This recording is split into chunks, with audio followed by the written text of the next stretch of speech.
You call yourself far from amazing. You call yourself a passing good time. You call yourself a hired gun. And you like to call yourself the devil's best. Whoa, whoa, whoa, whoa.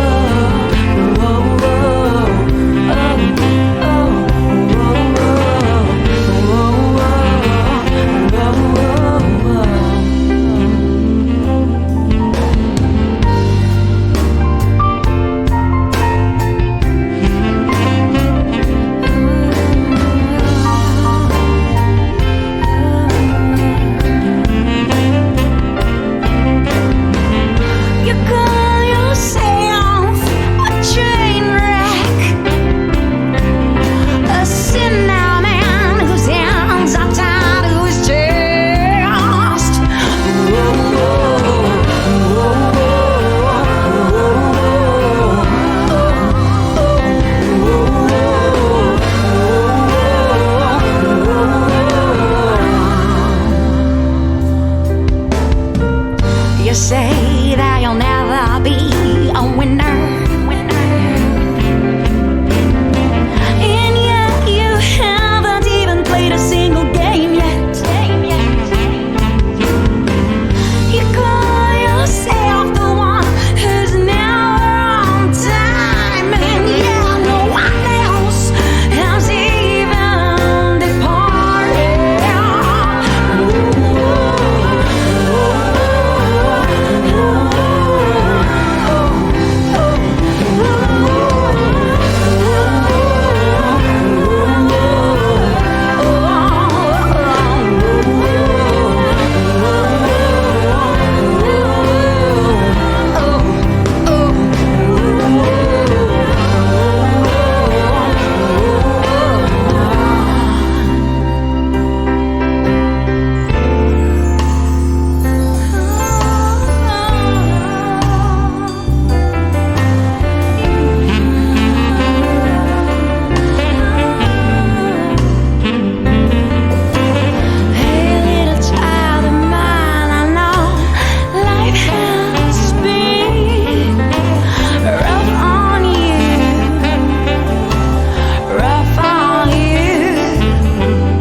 Far from amazing.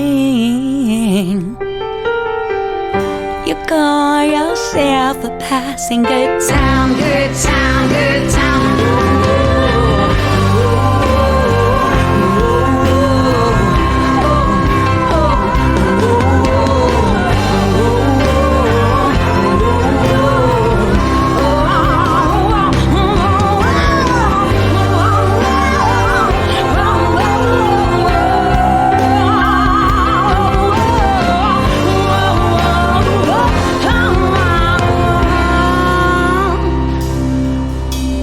Oh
All right, everybody, welcome to Local Love. That was Sweet Haya's Gentle Lies, and I'm here with Nehal, Abuelata.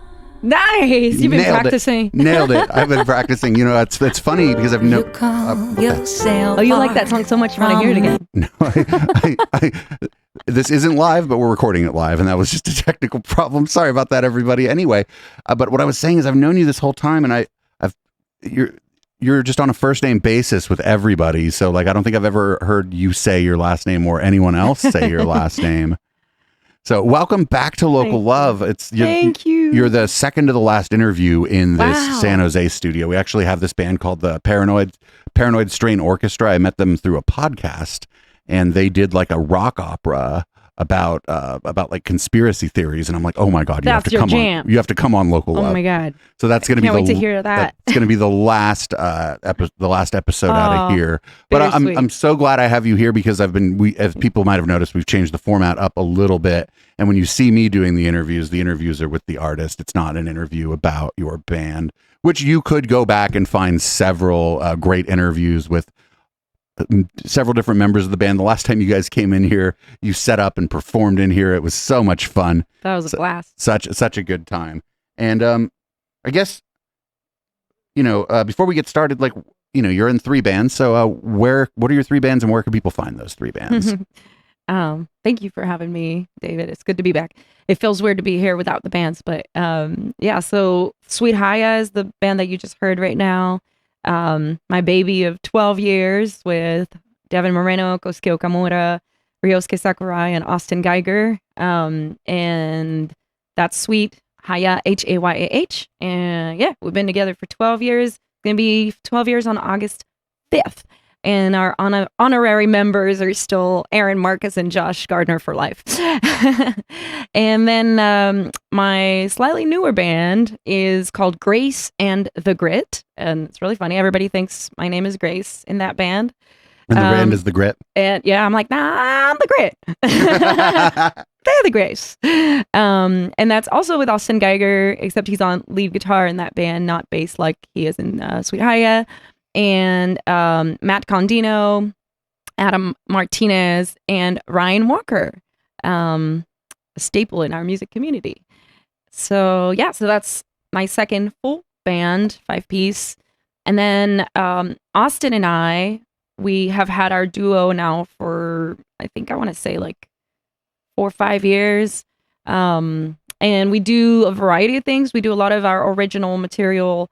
Some of it that we perform with Grace and the Grit, and some of it that is more of like an acoustic duo thing. And a 4th project we have together is called Amour de Scène, which is a French duo, and we do French classics, a little bit of Edith Piaf, a little bit of Charles Aznavour, all the way to like more contemporary jazz fusion stuff like Zaz, who's a really incredible current artist. And so we got a lot of private gigs with that one for the French music. Actually, we got to play Ryan Acosta's wedding because they had gotten engaged in Paris, and so at their wedding they asked us to play a little French classique. So and I grew up in France, so French is my first language, so that's why the connection with that. But and then for a minute, I was playing out in Santa Cruz with a band called Jive Machine, which they're an instrumental funk band, and I was in love with their music. And they would invite me up to sing majority covers that they funkified and a couple of originals, but I haven't had an opportunity to play with them this year. It all started like with the storms and such, and I wasn't able to go out there and record with them, but we're still in great terms, and I'm hoping to perform with them again in the near future. Well, it's great. You had talked about having, French being your first language. And one of the things that you've maybe mentioned kind of offhand on my show that we haven't really gotten into is that you are, in fact, an immigrant to the United States of America. When did you move here? Yeah. It's going to be 23 years on July 21st. That's my anniversary. So you moved here right around the year 2000. Exactly. In 2000, July 21st. From France. But we were also, we're like 2 continents removed, even because I was born in Cairo in Egypt. And then my parents moved to France when I was a child. I was a year and a half. So I really got to grow up in Paris and France and live there 15 years until I came here and had to start high school without speaking English really well at the time. So that was fun. The first year was rough, but I made friends with this really cool metal band. They were like this metal band, and a bunch of them were in my art class. They were called Bloodlip. And I barely spoke English, but I was like, I understand music.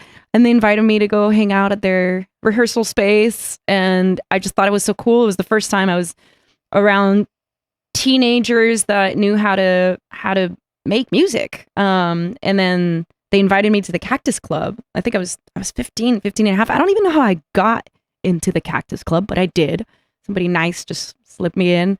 And I remember asking for a ride to my dad. He was like, he didn't feel so great about dropping me off right in front of the Cactus Club, seeing all the people going in and out, but he had let me borrow his Nokia. And I remember getting out of there. I'm alive. It was great.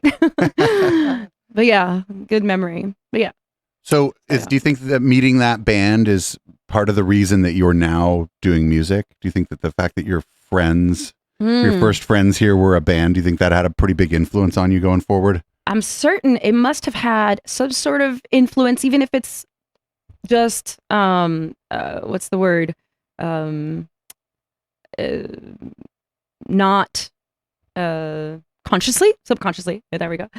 Because I always knew I wanted to perform ever since I was a little girl. I was like, I want to dance. I want to, act. I was very vivacious. I still am. I have a lot of energy, slowing down a little bit, but I was always that hyper kid that had to be in like 3 or 5 activities at the same time so that I don't lose my mind. And thanks to my parents who were, kind enough to encourage me to continue to start playing music and doing gymnastics and all that. I was able to combine a lot of these things, realizing like I want to be an artist when I grow up. That's what I always said. Even when I was in middle school, people say, "What do you want to do?" I want to be an artist. It's like I don't know exactly what it means, what it's going to look like. I went through phases where I was like, I'm going to do theater I'm going to be a sculptor. I even studied fine arts at San Jose State for thinking that was going to be my path. I wanted to sculpt and paint. And then music was just weaving in and out of my life throughout, always. There was never a time where music hadn't been playing a role, but I always was more of a spectator of it. And you're right, when I met this band, I think being a really impressionable teenager and not understanding the language, but connecting with the music. And I wasn't a metal fan, at least not at the time, but this still resonated, and seeing these human beings create a sound right in front of me as a band was really, because I had only ever seen that, on a stage, like when I would go to a show, and I was really into reggae when I was younger. I would go to these reggae shows and I'd watch the artist on a faraway stage, but not in a rehearsal space where it felt so tight and closed, close to, to my actual heartbeat. And it's like a spiritual and physical experience that's really precious. And I think the day that I decided I really, really wanted to sing, I think I had seen like an ad on Craigslist about people looking for a singer for a reggae band. And I was really into reggae for a long time. And I remember thinking like, I want to have my own reggae band at some point. And I never quite got to create a reggae band, but maybe it's like, I think it will be my project when I'm like in my 60s or something, and I have time and space for more projects. But yes, to answer your question, I do think, and today is the first time I realized that probably had a huge impact on me, that my first friends in America were musicians, and artists. So, well, I mean, when I've moved to new places, when I'm like, well, I need to meet some people. Yeah. Music, always music. Like I came to San Jose, I'm like, I need to meet people. I'm like, well, I've already met some drunks on Campbell Avenue, but like that's, that's cool. You need those friends that you can go out drinking with. But I was like, let's, I kind of knew Randall Aubrey. Randall. He grew up in Fremont like I did. So I was like, hey, and he was in a band. So I started going to those shows, and then I met some other people, and it turns out that music people are usually cool, like accepting. it's the right place to look for new people is a music scene. No matter who you are, no matter how old you are, you're going to meet some people. And it's as we get older, it is harder to meet new people and make new friends. And I feel like being involved in a music scene, be it for me, when I was younger, it was the rave scene, and then here that doesn't really exist. And so I was like, well, there's this, thriving scene of all these different bands, all these different styles of bands that all play together. I'm like, that's pretty cool. And if I recall, I'm going to talk a little bit about when I met you.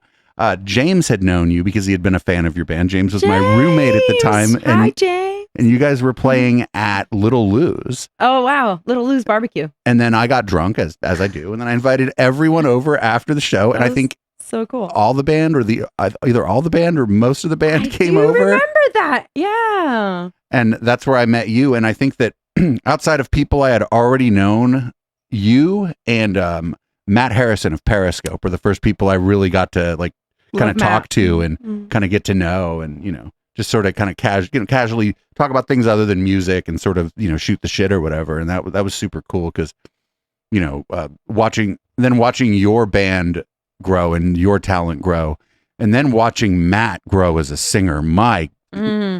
His hair gets longer and his voice just gets more and more powerful. It's all in the hair. This last album with that song "Boomers" is like the vocal performance on that song is. Are we playing it on the show today? We'll definitely we play it. So it's a crowd favorite in my chat. Yes, they all love the song. It's like the end song to a couple of my podcasts. I feel like of the bands, Sweet Haya, NVS, the Ruffies, and Periscope have been the soundtrack of the channel. That's so sweet. We're honored to be included in that. Thank you. And it's one of the things I think that people first notice when they get to my channel is that there's music going, but on other Twitch channels, it's like they're playing it off of Spotify or off some safe to play music. And you might not even know what it is, but on our channel, if you notice on the bottom, the song title and the artist and the little player is up so that people can see it and people look up the bands. Yeah, you're repping everybody. Well, if all these people are going to email me their music, I'm not going to play it without talking about it. And a lot of people, I don't know if that's what brings them to the channel, but I do feel like that the music might be one of the things that keeps people coming back because they're like, I've never heard most of this. And then they find out that all these people are at least acquaintances of mine, or in your case, a friend of mine. And they're like, you're friends with somebody who can sing like that? I'm like, well, you could be too if you'd go out. Come out to the shows. Well, most of our audience isn't from here, but yeah, if somebody, if people did come to visit San Jose, which we haven't had any of our audience members do it. And I think now we're getting a little too big for that to be maybe something that I would be actually comfortable doing anyway. Yeah. But, a year or two ago, I was in a mask and wasn't going to no shows. But, right before COVID, if somebody came to San Jose that was a viewer, I'd be like, well, let's go to the Sweet Haya show, or let's go to the Periscope show, or let's go have some fun. Yeah. Or come on out to the studio and we'll just have a jam after the show. Oh, yeah, for sure. For sure. So what was the first band that you were in where you were practicing regularly and that kind of thing? That was Sweet Haya. Really? I had flirted with a couple of bands here and there, people you meet off of Craigslist. That was, back 2008, maybe 2007, 2008. At the time, I was super hardcore into capoeira. I was obsessed with martial arts. So I wasn't as proactive at playing with other people, but I never stopped playing keys. I was always playing keys, and producing stuff on my own. And then once in a while, I'd go and meet up with random people from Craigslist, which is, now come to think of it, that was not super safe, And at the time, I think there was a little bit less madness going on Craigslist, or maybe I just got super lucky. But I got to jam with, a couple of bands here and there. I had some really great experiences, some really not so inspiring experiences, but I think that process helped me figure out what I wanted to do, which was my own original stuff. Because I tried out, for a couple of cover bands, got the gigs, jazz band, got the gig, and I just, my heart wasn't in it. I really, at the time, was really dedicated to writing my own music and finding people who were excited about it. And I wasn't going to stop until I found people who actually wanted to play the material I was creating, even if it meant that we would what's the word? Reinterpret the pieces that I had written in a certain way. And that happened with Devin. After we had met them, we had met in, what's it called? The Britannia Arms, which sadly closed recently in Cupertino. We had met at an open mic, and you know that story, so I'm not going to bore you with it. We told it on on Echoplex on Local Love like 5 times in the past 5 years. But, yes, you have. Everybody go back and check out all of those interviews. Yes, that's fun. But I remember Devin coming over to my apartment like before we were even a band, and I showed him a song that I had written on my keyboard, and he was just like, wow, I really like that. And he showed me something he had written, Diamond Eyes, actually, a song that we ended up covering with Sweet Haya.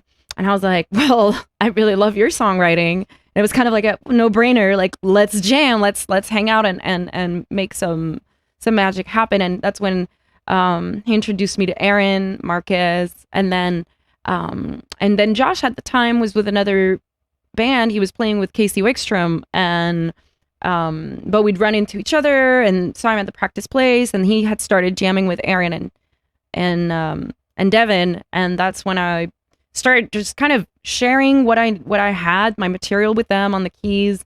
And at the time I was not very theoretically versed. I played by ear mostly, wrote everything by ear. And so it was really difficult for me to explain my ideas. And it was really hard because I would play a chord that I liked and I couldn't explain what I was playing at the time. And it was extremely frustrating. But I think what really made me realize that this was the band. These was the guys that I wanted to spend time trying to figure my own art out with and create with, were these guys, because they were so non-judgmental of the way that I misexpressed, some of my ideas. And they were just like supportive of the ideas that I came up with and kept bettering everything that I would bring up to them.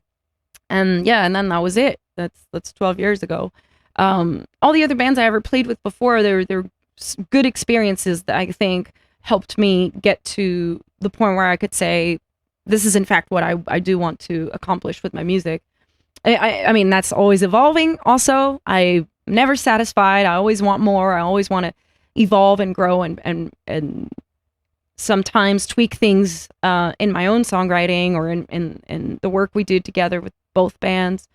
But I do feel like I'm so much more confident in my vision, my artistic vision. And I can, if I like something, I like it with my whole body, my whole heart, every cell in my body knows that this is right. And when I don't like something, I know that I have to let it go.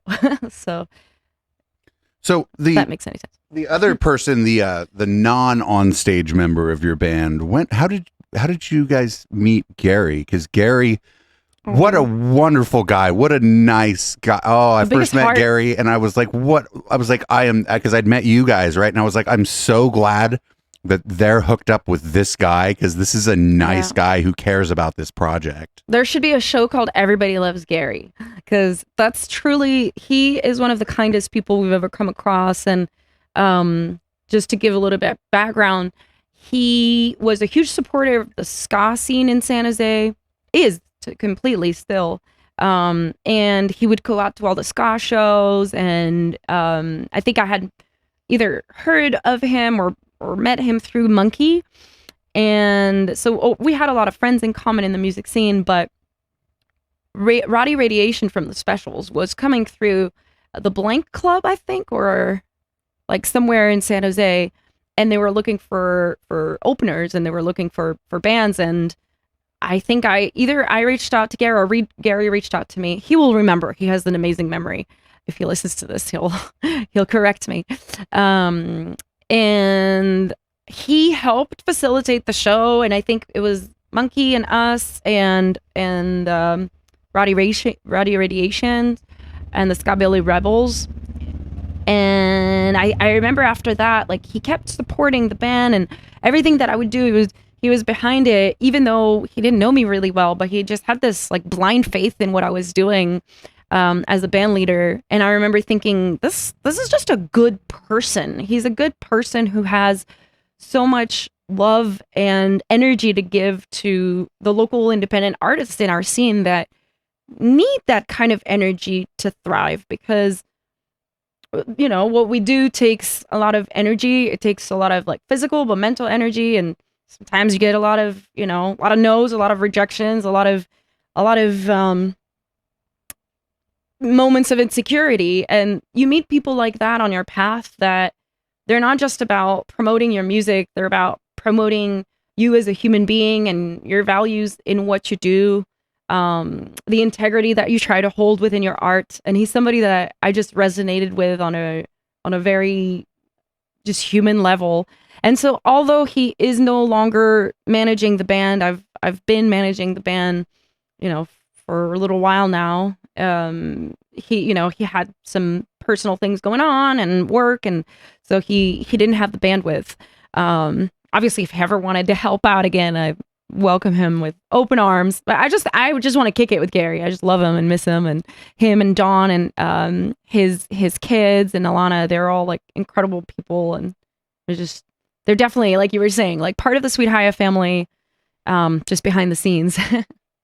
Well, it's important, and I think maybe it was fortuitous maybe that he came along too, because while he was there, you were sort of freed up to be more creative as the band started to gain a bigger following. It definitely freed you up from having to do all the we'll almost call it paperwork that goes along with the band. Put your finger on it, exactly, and that was so liberating, and I feel his absence, and I because I take care of the business aspect of the band 100%.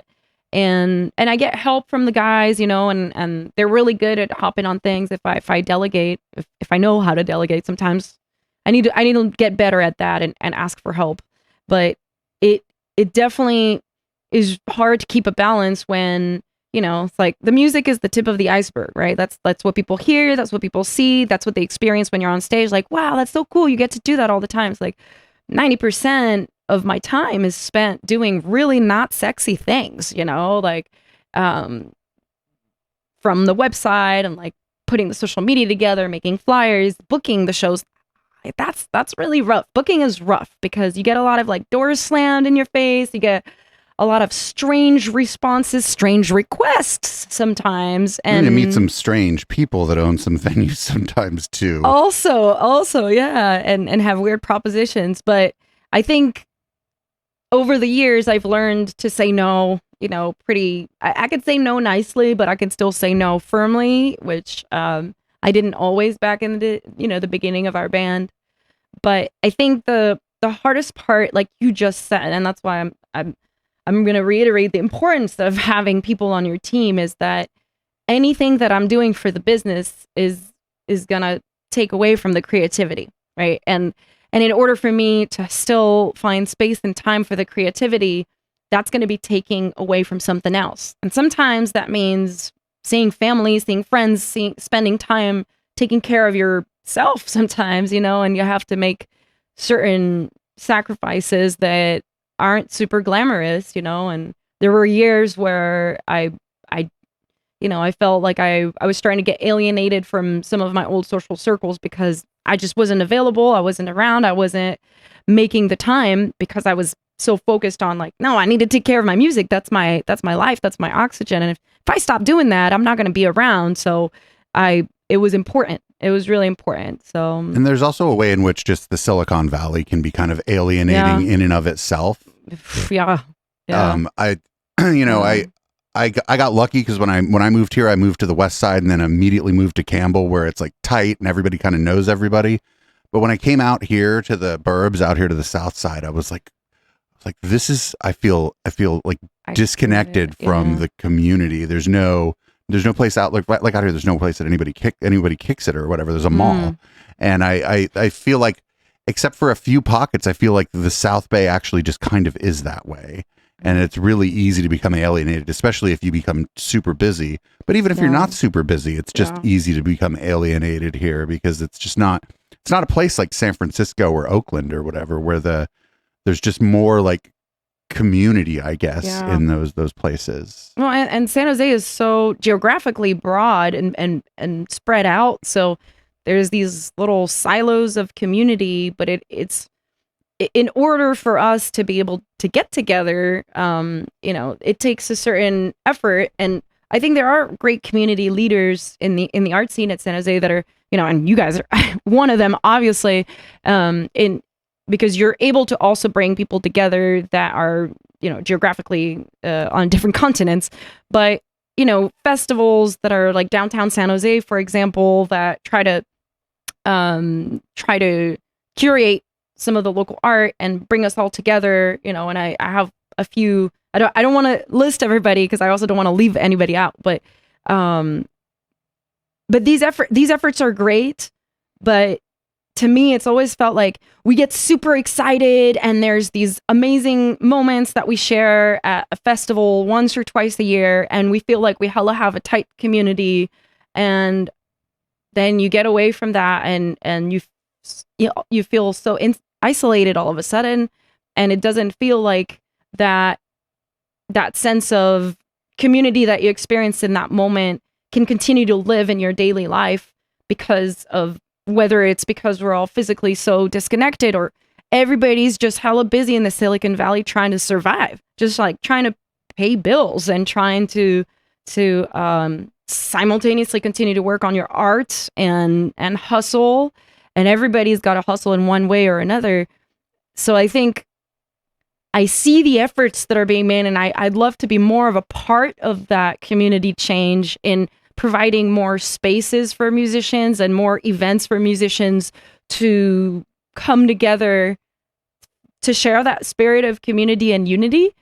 But also I'd want to try and find a solution for the longer term, where it's not like a one-off event where we have a good time and then there's a disconnect for 6 months to a year where I don't know what it would take, and I don't have the organization experience to have the answer, but I feel like there are a lot of people who are willing and interested in doing this type of work in our community. I have a friend who's made a really positive impact on my life. In the last year, particularly. Her name's Fizza. I don't know if she's probably going to be listening to this. She had invited me and the band back in 2011 or 2012 to an event called Women Rising, where they were specifically curating events where they were trying to showcase more of our like women in the scene, in the art scene, music scene in San Jose. And I remember that wave of welcoming, like an authentic welcome feeling in that community. And back then, they were really active. They were doing a ton of events in the community, and we were really connected. Then it ended. And then this person recently came back into my life and has been not just coming to all the shows, but offering help in ways that would allow me to free up a little bit of my band business time to do more of the arts. And I keep thanking her, like, you don't have to do this. Or let me pay you, let me do something in return. And her response, and I'm going to paraphrase, she's extremely eloquent, but her response is often along the lines of, no, like, you're doing your art and you're doing something important for our society, for our culture. You're doing something that matters by carrying, and again, I'm paraphrasing, but like the soundtrack to a culture that needs it, particularly here in the Silicon Valley, where we need to showcase the art because we are surrounded by incredible technology and companies that, are getting us really far from a technology standpoint, but where's the soundtrack, And so I think that people like this are the fabric to our community, and they're the reason why someone like me might stay in San Jose when in the past I've considered leaving, because I haven't always felt super connected to the scene. And, like I was saying, you play a couple of shows and you feel super, super connected, and then you kind of saturate the scene. And we were talking about this offline earlier with David, but sometimes we'll play a show, two shows in San Jose too close together, and I've made that mistake, and I try not to make it anymore. And then you'll realize, like, your friends are tapped out on your music. They're tapped out on coming out to see you and watch the shows, but I don't feel like there has been like a buzzing hunger for people to come out and watch shows and discover new music as much as I wish I did. So I feel like if I don't get the encouragement or get the support or feel like there really is a connectedness between the musicians, the music scene, the fans, the talent buyers, whatever, the festival organizers, if that is a temporary connection for one-off events, it makes it hard for people like me to feel like I really want to stick around until somebody comes along and says, what you do matters. And that's why this show, Local Love, has meant a lot to me, because you guys keep coming back every year with like bigger, better, more badass content and setups, and give your musicians, give the artists, give your guests a kind of respect and feeling of welcomeness. And sometimes a cocktail that's a little too strong. Yes. Like so, this one right here. That's boba. There's two directions I want to go here. I think the first direction I want to go, and I've been asking people about this both in interviews and just sort of when I've been having conversations with people that are friends of mine in the scene. One of the things that I think is missing is the young bands. Where are all the young bands? Why are we? I think one of the problems with our scene is I think we're getting old, and I think there's not a lot of young people coming up in bands. I don't know. It could be people like me that now the young people want to be DJs or be like record producers or whatever, because which is cool too. Yeah, it is. It's very cool, but it's it's different, and that infrastructure isn't here, right? That's one of the reasons I am happy to be getting a little closer to Oakland, is because I'll be able to pick up more DJ bookings. Yeah. But I wonder, like, where are the bands with the people in their 20s? Why is this scene? Why is every year the scene's average age of the bands just goes up a year, and it doesn't seem like. I think the youngest band we ever had in here was First in Flight, and they absolutely killed it. By the way, they did such a good job on their marketing and promotion, and then I think they all went kind of went their separate ways because their lives took them in different places. And I'm just wondering, like, where's the next First in Flight where the guys and gals are? Well, let's face it, it's going to be all mostly guys. It's the other problem in San Jose. But where's the 25-year-olds? The 18-year-olds probably aren't ready really to be gigging out. They can't go to the bars or whatever.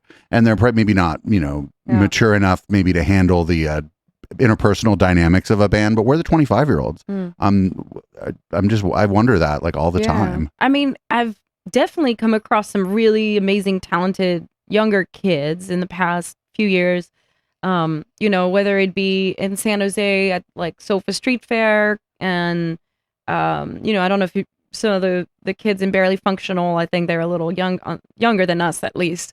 And these guys are amazing, and gals. And Miss Hits is another band that's been, making some waves too. So I think the bands are there. What I feel is the connectedness is lacking a little bit. And it's not from a lack of willingness. The willingness is there. I think the space is difficult to navigate.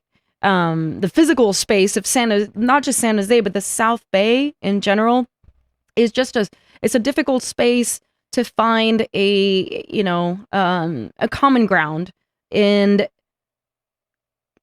in my experience here, and that's what I've been trying to say, I'm not saying it exactly how I wish I could express it. This is what I like about this new format, by the way, is it's a little more challenging to talk about things in this way. Thinking through non-automated response, and the questions you're asking me are not the typical questions that people often ask when we're with the band. Like, oh, what's your next show, and how did you guys get together, and all these questions that are, I have the answer on deck for all of these, but the questions you ask, I think, are really important, because this is how you build the culture. This is because you start to highlight the things that are working and maybe also shed light on some things that might not be working as well. And the only way to go forward and advance our music scene is if we move together in a common direction. And the only way to do that is to talk to each other, through different means. So the other direction I wanted to go in is San Jose, not just your music scene, but my music scene, DJs Boys Club. I feel like there's a few women who have managed to push through and be influential. You're certainly one of them. Also Queen of Cups over at Caravan is one of them.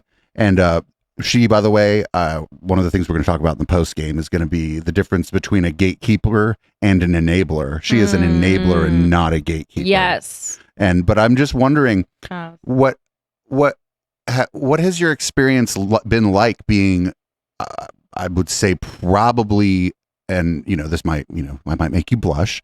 It's okay. I'm already red. Yeah. It hides the blushing. I think you're probably the most influential woman in the San Jose music scene right now. But that's a nice compliment. But I'm sure that comes with its own baggage in some ways. And what has that been like? Oh, well, thank you. I think we definitely have a lot of really incredible women in the scene, and I see that there's a lot more camaraderie between us as well, which has been wonderful. But I'd say in the beginning of Sweet Haya, I felt like maybe there was like 2 or 3 of us around, right? Like female artists or female identifying artists in the San Jose music scene, and we never ended up on bills together. It was really rare. I think maybe with Anya and the Get Down a few times until she had to move. She moved out down to LA to do music, and I think she's doing great down there. But it was like we never got a lot of opportunities to end up together in spaces where we could really talk about the struggles. But I think there's different answers for that. One is I got lucky that my bandmates were the incredible people they were, because obviously they acknowledge that I'm a woman, but unlike some other people I was meeting around that time, there was no best way to say this is, when I first started doing music, I felt like if you're a woman, that's your gimmick.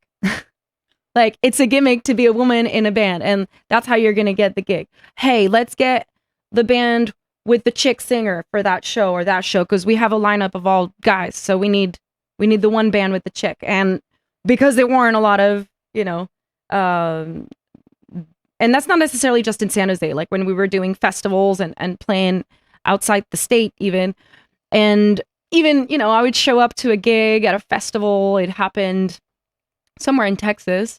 I showed up and I had my gear and I was carrying everything, and I got like pushed out of the green room, physically pushed. No, that's you go over there. And I was like, excuse me, and my English is good enough, but sometimes prepositions or like certain words I must say wrong and must be interpreted wrong. But I said, I'm with the band. And what I meant to say, I'm traveling with the band because I'm in the band, right? And I said, I'm with the band. And they're like, no, you're not allowed in here. And what they meant is like, bandmates, girlfriends aren't allowed in here. And I was like, no, I'm a performer. And I had to like fight my way back into the green room to go hang out with my bandmates. And these types of experiences, you're like, why did nobody even bother to ask me if maybe I'm a performer, and in this case, again, it's good that you have the bandmates that you have, because they had your back. They always have. I didn't even have to ask. I wouldn't have been like, oh, did they have your back? Well, like, could you imagine asking that question? No, there's no, and yeah, I mean, from the beginning, it was like, even though I'm older than all of them, it's always been like little sister energy, like always protective in a really respectful way. Yeah, and like a non-condescending way. Non-condescending way. Like, they know I can hold my own if I need to, but you're stronger together. But exactly. And I think it goes both ways. And I'm also there to tell them when they're doing stupid shit. We were talking about that off mic too. You need those people in your life. Yes, no matter who you are, you're gonna do something stupid, and it's better that you know. They know, and they would tell me too. But I think like these types of experiences, you know, and they weren't as they weren't the default, thankfully. But there are the experiences that showed me that some people might treat me a little different because of that. And, you know, just like when you're brown and you have, you know, features that differ from, you know, the average cookie, certain things come with that too. You know, I grew up, like you said, an immigrant, but I didn't just grow up as an immigrant here. I grew up as an immigrant in France. I grew up as an Egyptian with Arabic traits, physical traits in France during a time and a place where there was a lot of racism. There still is. You could see what's going on in France right now with the riots for that kid, Nehal, which is crazy too. He's got a name very close to mine. And so that hits really hard when you see that violence is still happening because of the way people look. And being a woman is like an added layer to an industry that wasn't always as open-minded as it's slowly trying to become. I think there's still issues, obviously, but I think it was like a lot of pressure also to feel like I have to rep women, and I have to speak out a lot of times for women about things that sometimes I'm like, I just like, I want to play the show and I want to like go home, but I have to say something. I can't just shut up when I hear certain extremely misogynistic comments, you know, in the green room or whatever. And not for my bandmates, thankfully, because I wouldn't have stayed with them if that was the vibe. But you know, there's other people in the green room besides just your friends. Exactly. Yeah. Or at festivals, and somebody will like tap me on the shoulder. Oh, well, you know, because you're in a band with a bunch of guys. You're kind of one of the guys, you know. And I'm like, nah, I'm still a woman, and I never thought of you as one of the guys. You are a very feminine woman. and I think that it was people trying to make me feel good about being a woman in a very male dominant world, but really it was also insulting, saying right, like you have to be a bro to fit into this dynamic. Thankfully, I am seeing that it is less and less that way, and I haven't been coming across a lot of these types of issues with, you know, the some of the amazing people that we work with. People learn and change, right, and get better. Yeah. And part of it is because we talk about it, and the change can only happen when, like I was saying earlier, you highlight the things that aren't working. And yeah. One of the things that I believe it was G from Rebels Camp said when we were talking about how like women don't maybe feel comfortable or safe going out in San Jose. There's a lot of men there. Yeah. And G said it and it stuck with me. If you're at any of our shows and you're a woman and somebody's making you feel uncomfortable, go find the bartender, find people in the band, find people who are in charge, and they will help you. We want you at the shows. Yeah. We don't want you to feel uncomfortable at our show. We don't want you to tell your friends what happened to you. We want you to tell your friends, hey, this guy was kind of perving on me or whatever, and I went and talked to the lead singer of the band, and the lead singer of the band straightened this guy out. Or I love that he said that. Yeah. And it just stuck with me that G said that, and he's like, you know, I wish he's like, I have to have been at shows where this happened and I didn't know about it, and I wish I could have helped. Yeah. And so, you know, if you're especially in San Jose, because it gets called Man Jose for a reason, right? All the women go to Splash, right? Like, and that's like supposed to be where all the gay guys are, but they go there because they're safe. Yeah, yeah. And you go find one of the guys in one of the bands and they'll take care of you. You don't got to go find Nehal all the time. This isn't always her responsibility, but I got your back if you need. We'll take care of you. Yeah, I will. I used to do martial arts, so if you need me to take care of somebody for you. Is that what Haya is from Sweet Haya? No, like capoeira. Capoeira is a Brazilian martial art. No, but I mean, but is it like Haya? Like a kick? No. That's how people remember it. But Haya is life in Arabic. Ah. Mm-hmm. Oh, the sweet life. I think you've told me that before, and I just forgot. Yeah, that's okay. Now you know. Now I do know. But I think also it is a wonderful time to be a woman in the music industry at the same time, because I feel like I have this opportunity to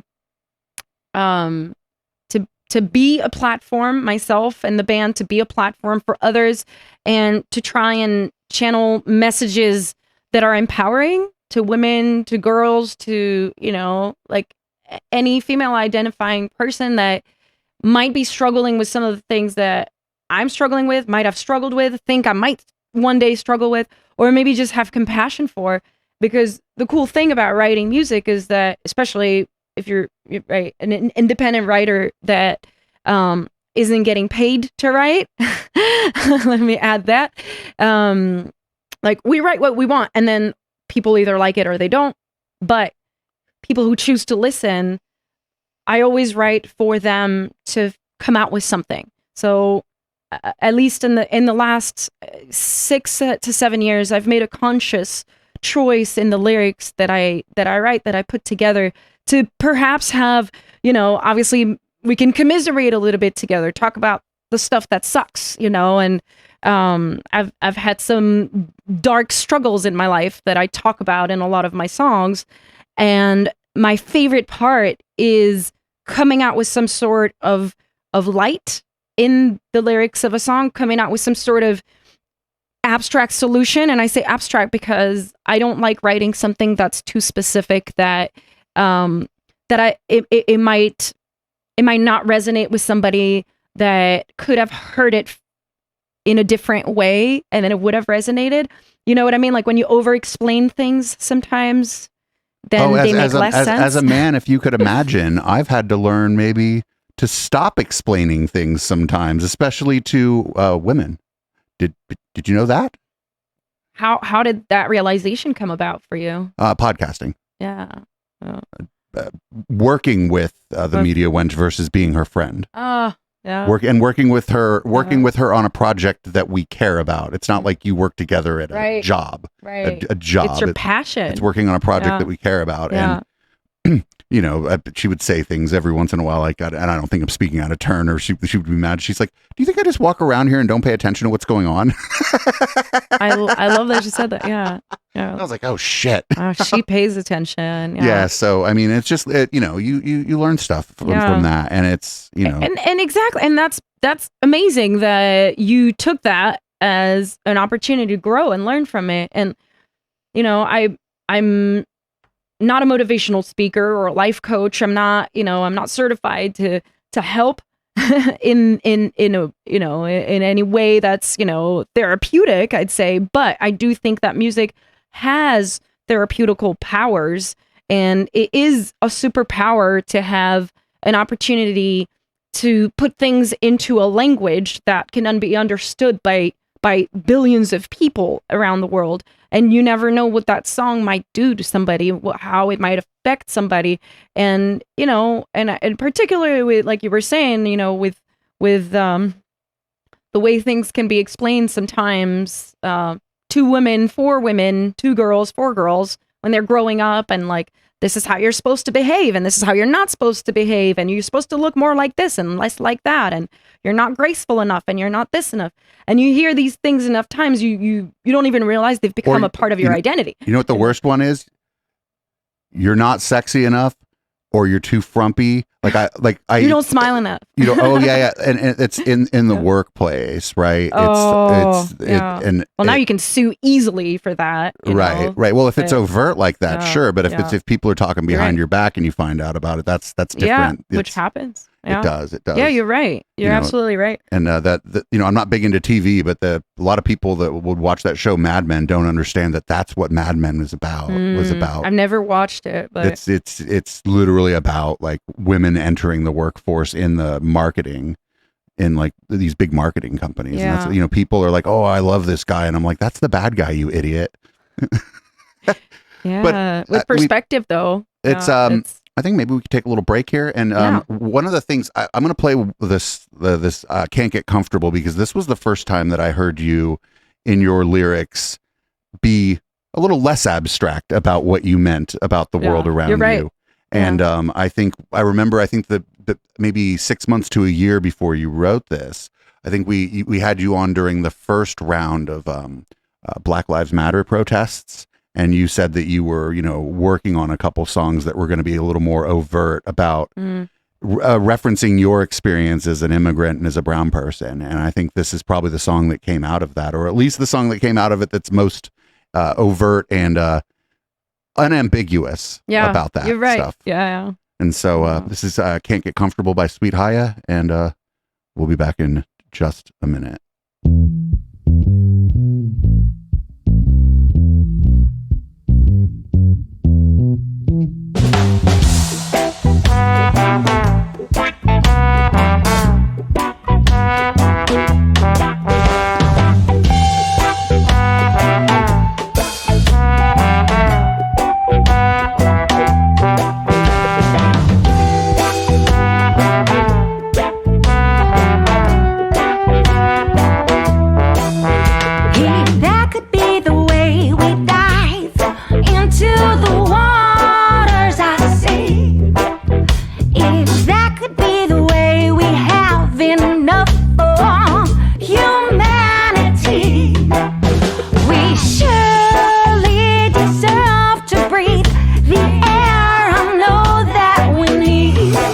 Let's not try to be less inspired when we cannot sleep.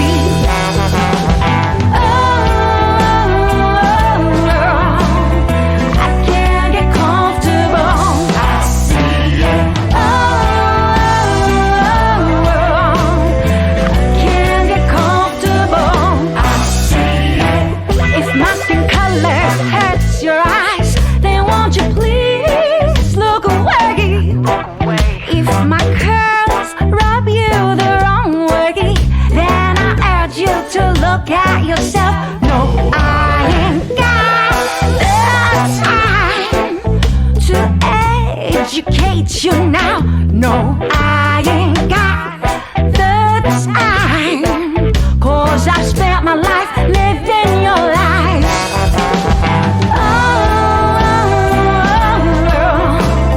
I can't get comfortable. I see it. I can't get comfortable. I see it. I can't get comfortable. I see it. I can't get comfortable. I see it. Ooh, yeah. Ooh, yeah. Ooh, no, no, no. Ooh, yeah. Ooh, yeah. Ooh, no, no, no. Ooh, yeah. Ooh, yeah.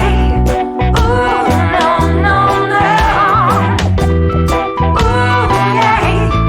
Ooh, no, no, no, no.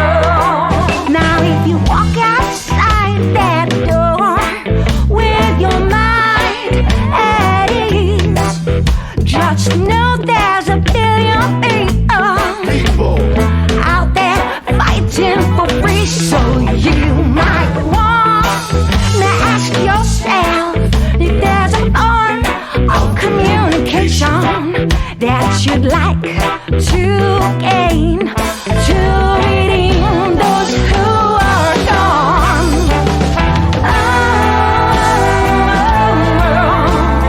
I can't get comfortable.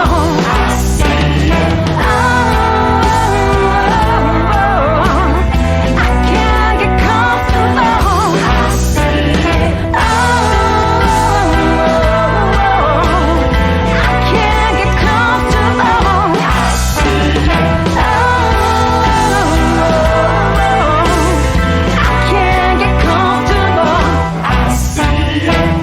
I just did the funniest thing. I just told Nehal that her song is almost over. Like, as if she doesn't know her own song. I'm like, hey, No, your that's song's okay. almost over. Hey, I could have been on the wrong chorus, so. Well, this is, I'm glad that I was able to, that we're still able to do this sort of format of interview with you, because this is something I've been thinking about for a while, because you've kind of alluded to some of the things that we've been saying here, but not just that your band's here, and that's not a problem, but there was also kind of a party environment for Local Love, which I got to tell you, I don't miss. I mean, it's the chaos made it kind of hard to put out like a good product. And I feel like, now I feel like Local Love's a bit of a better product. And, shout out to everybody who was always around, like Juan Maserati was always around for Local Love. Chip DeVille was doing the hosting for a while. Yeah. Media Wench was doing hosting for a while. And, that was a lot of fun. And it was, I think I learned how to deal with adversity during the broadcasts. And now, like, I'm unflappable because of some of the shit that happened during Local Love. I remember I was having a hard time keeping up with you guys, and it was so fun. But I remember being like, I'm tapped out. It's been like 4 hours. Everybody's drinking and partying. I'm like, I'm losing my voice. I gotta sing tomorrow.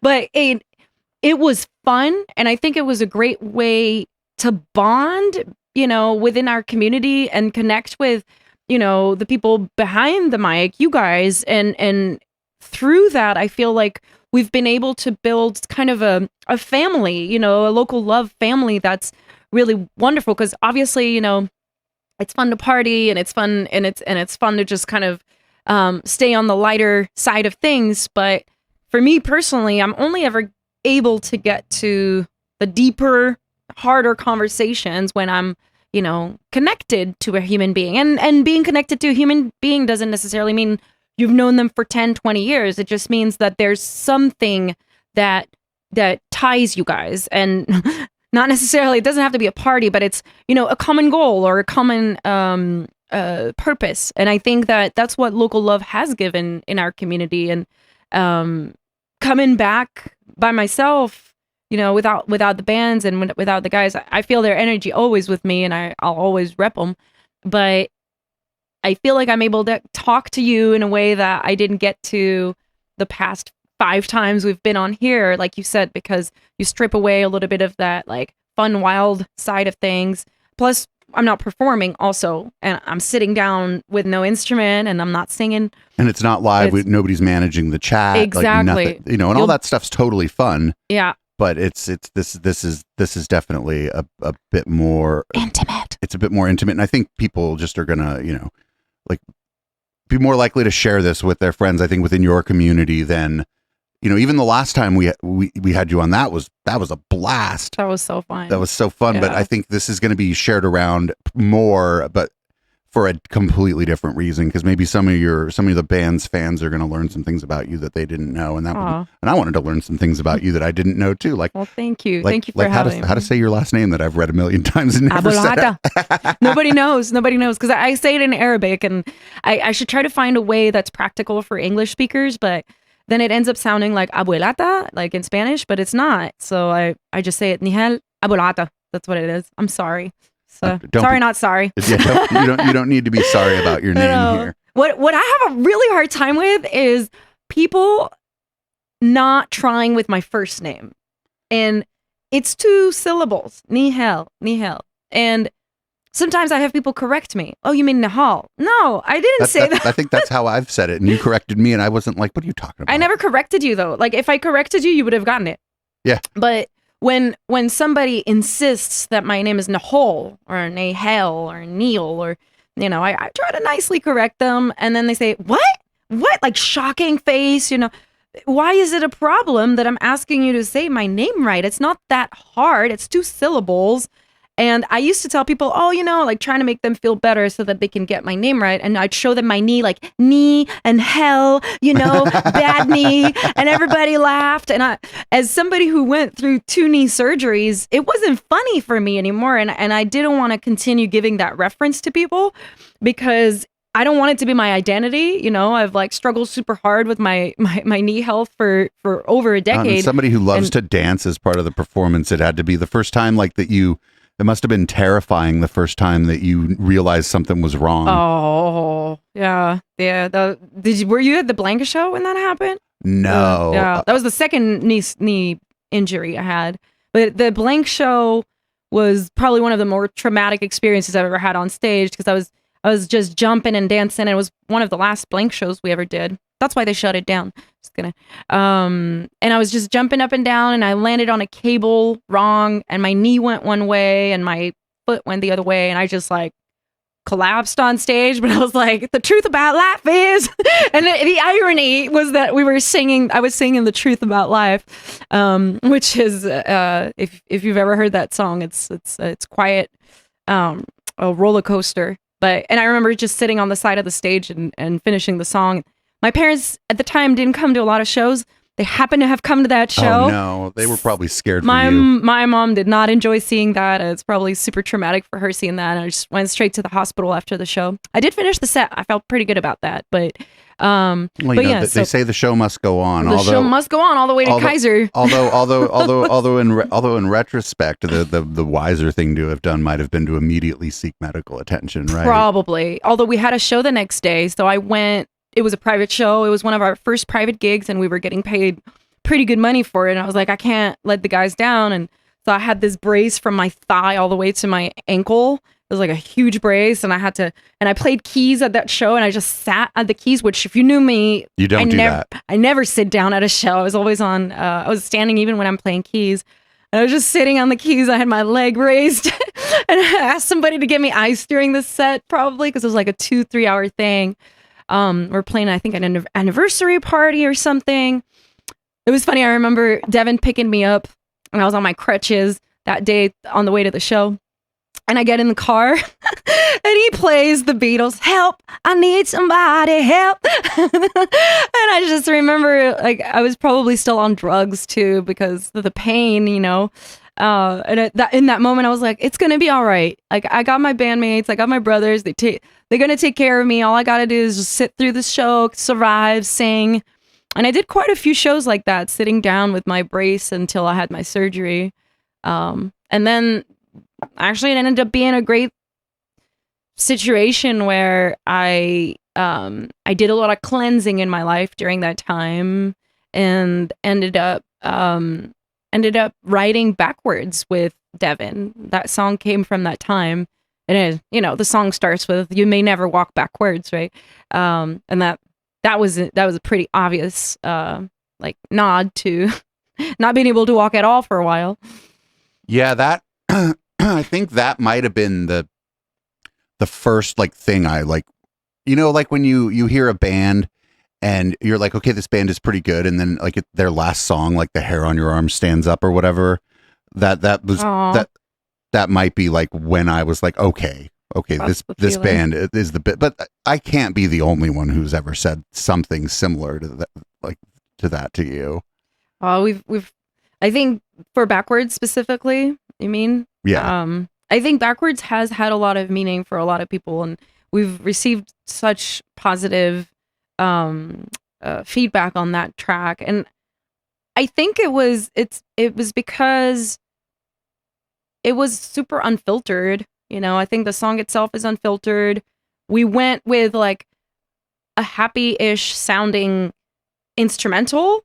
Like, I remember Devin just playing this super happy tune on his acoustic guitar when he came over to my place when I was in recovery, and just being like, I really want to sing on that. And I remember the lyrics that came out were all about like the pain and suffering, but I thought it was funny and putting such contrasting lyrics on something that sounded. That's a big theme in disco music. That's why I love disco.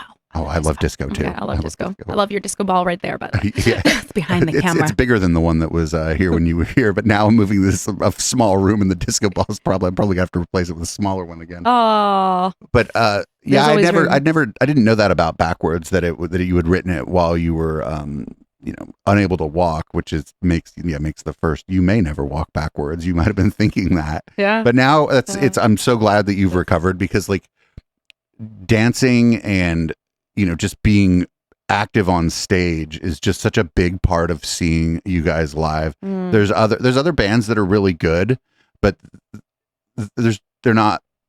they don't do that, and that's not everybody's style. I'm not here saying that everyone has to do that. Right, yeah. Because like I'm a DJ, and you'll catch me sometimes where I'm just kind of grooving out, and I'll catch me sometimes where I'm like jumping on the speakers and shit during my stage, like at a if the speakers are big enough to jump on, and it's if the stage is big enough. Yeah. If it's the right kind of event for that, and so it's like not everybody can do that, and not everybody can turn that on every time. And I imagine that there have been times where you've been kind of tired and had to consciously turn that on for your performance. Yeah. Because you work full time too. So right. I think physically it's almost easier, like to be like, okay, my body hurts, but I need to move. If I'm in a good place mentally, it's harder for me mentally if I'm not in a good place to get my body to do that, because for me, dancing usually is just a direct translation of joy.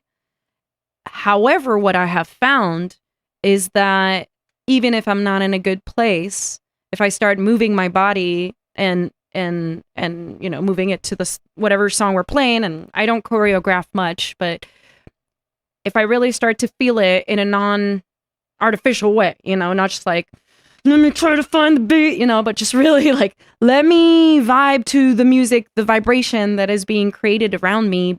Not the just crowd by me, helps too, and the essence of the crowd. Exactly. When you see people just oscillating and smiling, and they came for you, they specifically took time out of their day to come and see you perform. First of all, they don't want to see you crying and frowning, and like, they don't care you had a bad day. I mean, people care because they're good people, but if I pay to go watch a show, I hope that the person on stage isn't, going to be transferring hella negative energy onto me, because that's not fair for your audience. So I think mentally what I've learned is that even if I'm not feeling good, the moment I step on stage and start moving, and when I start singing, I'm also in a different place. I can heal myself for a moment, even if it's just for that show. And maybe I'm just going to feel good for the hour, 2 hours, however long the set is. And maybe I'll be in a better place for that time. And I think that's become a part of my identity on stage, is that, like, if I'm not moving, if I'm not grooving, that means something's not quite okay. And I have the power to do something about it. And that's, dancing does make you feel good. That's one of the reasons to dance, is right? Because it, if you already feel good and then you start dancing, you're just going to feel better. But if you're in kind of a funk and then you start dancing because you're feeling the music, you almost forget that you were in a bit of a funk. And then, that's the downside of that. And it's happened to me both possibly as a result of the use of MDMA, but also just sometimes you go out and you dance all night and you wake up and you just crash, either emotionally, physically, or both. And you're just like, man, I'm glad it's Sunday. And you just need your body rest, your mental rest. Yeah, that's like one of the, because our other shows, we talk about some pretty terrifying and traumatic kind of stuff, and a lot of people ask me, how do you deal with this? And I'm like, well, when I was working full time, I kind of didn't. But now that I'm able to do this more or less full time, I am able to just sleep. I just make sure if I'm up till 2 or 3 in the morning streaming, or after I stream, sometimes I can't quite, get to bed right away. If I wake up at 9, I'm like, no. And I force myself to go back. Good job. You got to take care of yourself. Yeah. Well, and it's my body's fine. Right. But I know that my mind isn't going to, recover without the sleep. And so it's, sometimes it's a little struggle to get back to sleep, but even if I'm like falling in and out of sleep for a couple hours or whatever, it's like really helpful. And a lot of people, like, when I give that answer, they seem to think that I'm lying, or that that's not what I do. But I mean, I try to take a bike ride every day, and just other stuff like get outside and keep moving. Yeah. But no, absolutely. I used to just pack up too much in my days, in my weeks, especially on the weeks where, great things were happening. And so you're feeling all that good energy, and then you just overbook yourself to the point where it's unhealthy, because especially if you're an artist, a performer who shares their art, you get to a point where you are too depleted to be present in that experience. And I feel like that's a waste. That's a wasted opportunity. And so sometimes now, at the beginning of my week, I'll look at my schedule. I'm like, okay, this week I got 1, 2, 3. Last week or the week before last, I had 5 shows in a week, and with all 3 bands. And I knew it was too much. But I had committed, and we were getting paid for these shows. I didn't want to back out. I don't like to do that. But I knew it was too much. And so I looked at my social calendar and made some adjustments. And I said, it sucks, but I'm going to have to say no to seeing some friends, or I'm going to have to maybe not run this or that or errand. And I'm going to be less productive from a, functional human being standpoint, but I'm going to be on point at my shows. And I was, minus stomping my knees so much that my knees have been hurting for a week, but I'm better now. But I think it's those decisions, and I think that, and I encourage everybody that's listening to this, that if you think that you're overextending yourself, you probably are, because that's your brain telling you you need to take care of yourself, you need to rest so that you don't burn out, you don't fall into a cycle of depression, you don't, and I know I'm prone to that. I'm very, very prone to depression. So it's important for me to take care of my physical body and to also pause when I feel overwhelmed. And ever since I started being more conscious of that, like it still happens, the good old friend comes around once in a while, but I know how to deal with it in a less destructive fashion. And also decreasing drinking helped a lot too. Yeah. Like for a while, like when the pandemic first hit, I was drinking too so many much. of us. Yeah. We went in and we'd get the Carlo Rossi, like the gallons. Top of the line wine. Austin would be proud of me for mentioning that. But what I realized is so I was like, when the pandemic hit, I had nothing to do but kind of stream, and I was streaming every night. But I was streaming by myself, and when I was doing that with friends, I was drinking less just because there's company. Company, and it was, and I imagine that as I was starting to do that every night and starting to have that be sort of what I was doing, and like having, new people show up, and the channel started to grow, I imagine that I was in some way maybe masking some kind of anxiety or insecurity about the product that was going out with the drinking. And we have a joke now in chat that when I actually get drunk, like if I accidentally drink too much, that's Gay Steve, and Gay Steve's kind of an asshole. I feel like I've met him once. Yeah. You probably have. You probably but have. You're always so sweet, so I don't know. But it's, for me, you were talking about depression, and I wonder if for me, because of, how we're raised differently as men and women, for me that manifests as like anger and like kind of hostility and like passive aggressive, like sort of behavior. And if I start feeling that urge, that's like one of the red flags for me, that it's like, hey, you need to slow the fuck down. It's good that you have flags, to tell you like this is the time, because some people don't have that moment of realization ever, and the switch is so quick to happen that it gets them into trouble. Yeah. You end up, in my case, I maybe ended up being rude or short with someone when there was no good reason to do it. It was just because I was overextended. Right. And, I do want to acknowledge that not everyone, when we talk about, me being able to sleep till noon if I want to, or you being able to, cancel a few things. We do talk about this from a bit of privilege, right? Because there are people working 3 jobs out there that don't have a fucking choice. Right. And they have like 3 or 4 kids, and they're still trying to have a healthy life, balance with their partners, their spouses, or So just being able to have even just even a small amount of choice around that stuff is a privilege and a deliverance. And when I find myself sleeping till 1, I do wake up, and sometimes I'm like, you know what, this is actually pretty fucking cool, and that's just a lot of people that can't do this. Yeah, you're right. Yeah. And it's good to appreciate those things, even when you're and I've started doing that even in my darker days. I feel like I'm still able to say, hey, today I have the day off, and I can sit here on the couch and cuddle with my dog, maybe go have a boba with Austin or something, and talk about things or not talk about things, go hang out at a park. Like you're saying, it's a luxury to have to be able to create that time for yourself. And sometimes it's also a sort of sacrifice too, because sometimes that means I'm also not going to take a gig, because I know I need that mental space or that physical rest. And sometimes not taking the gig means a little bit less cash coming in, and the Bay Area is becoming ridiculously expensive to live in. Used to be able to buy like a sandwich at Lee's Sandwiches for like $5, and now you pay $13. I mean, it's still bomb, but you check out Lee's Sandwiches. It is pretty so good. It's a San Jose institution. Yeah, but I mean, it's more than double the price now, and that's the case with everything. So our standard of living is kind of changing rapidly, and yet we still have to.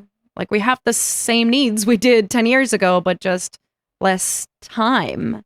So I think being able to find a balance and being appreciative for what you have is always the best way to be present. But also, it's something my husband's really good at reminding me. Like, it's not because you have more or than somebody else, or you're in a better place, or physically in a better shape, less health issues than somebody else, that it invalidates your human suffering. And I think people should also remember that, because if you're not feeling good and you're in a bad place, it doesn't really matter that the rest of the world's bad, and that other people are struggling with worse issues.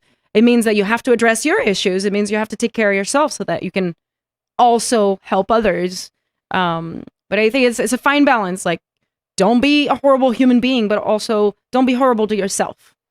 Right. There's a difference between selfishness and self-care, right? Yeah. There's a big difference there. And I think a lot of people, and I mean, maybe a lot of women, especially mothers, have been convinced that self-care is selfish. I think about my own mother and like what she did when we were growing up, and I didn't see a lot of self-care until she made it a priority for herself. When I think it was when me and my sister got old enough that we could mind our own business to some extent, Yeah. And so, I think that I don't think that it's not a problem for men. I just think it manifests in different ways based on how we were raised and what the expectations are of us from society. So I think with that, we're going to go ahead and end the podcast part of the show. But if you don't mind sticking around for a little post game for my patrons and members over at eplex.store, maybe things will get a little spicier. Maybe. Ooh. Thank you so much for having me. No kissing though. No kissing. I'm gay and you're married. So once again, where's the best place for people to find all things Nehal? Nehal. All things Nehal. I like that. My brother had made me a nehalsworld.com website a long time ago, but if you go on it, I don't think there's anything right now. But sweethaya.com is a good place to go see what we're up to. And we're playing a ton of shows in July and August, a lot of them in San Jose. So if you want to come on out and support, we'd be super grateful. And then Grace and the Grit, all in one word, .com, Grace and the Grit. And Nehal and Austin, we have a Facebook and an Instagram. Nehal is Nehal, and Austin, my partner in life and in music. And Amour de scène, that's a little bit harder because it's in French, but it's AMOUR, like amour, love, de scène, DE, and then scène, SEINE. And we are also on Instagram and all that. But yeah. And we'll have links to all that in the show notes on YouTube and thank you everybody for listening. I'd love to know what you thought, and thank you, Dave. Oh my God, there's a really cute dog. Hello, baby. Sorry, distracted. Right, everybody, thanks for listening to Local Love, and of course, patrons and members at eplex.store. You'll get the post game of this, and thanks for joining us. Oh, and we had mentioned Boomers by Periscope. People who are regulars to my channel have heard this song a million times and still love it.